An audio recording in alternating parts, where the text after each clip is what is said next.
I'm Alec Downing. I'm the editor-in-chief of the Seattle University Spectator. As you can tell from that, I go to Seattle University. I'm a senior journalism major, and I think that's all.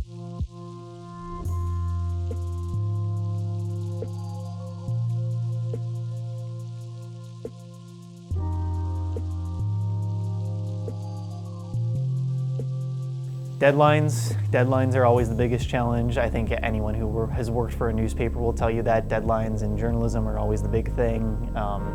We definitely have had our fair share of issues with the university and just reporting on certain issues. They're not always the most transparent about things. That's not every single member of the university, but we definitely do struggle sometimes to get correct information. Just wanting to report on things correctly, we need to have open information, and sometimes we just don't get that information, and it makes it difficult to report on things. We face a lot of adversity here just in how we have to report on things, but yeah, as much as it's difficult sometimes, I think this is one of the best places you could go as a journalist. It's a lot of hands-on training with dealing with difficult situations, dealing with difficult personalities, and there's always a story here. There's always, dare I say, there's always a scandal here. There's always something going on that's just not quite right.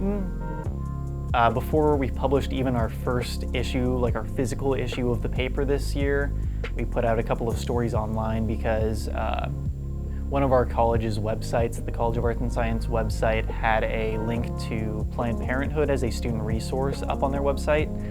And that link was quietly removed by, at the direction of the university president, Father Stephen Sundborg. That caused quite a bit of uproar on campus. A lot of people support Planned Parenthood on our campus and what they do. A lot of people don't because we're a Catholic university, so there's a lot of different complicated sides to that on this campus. There was a lot of protests because of that. There was a petition that went out because of that. It caused quite an uproar.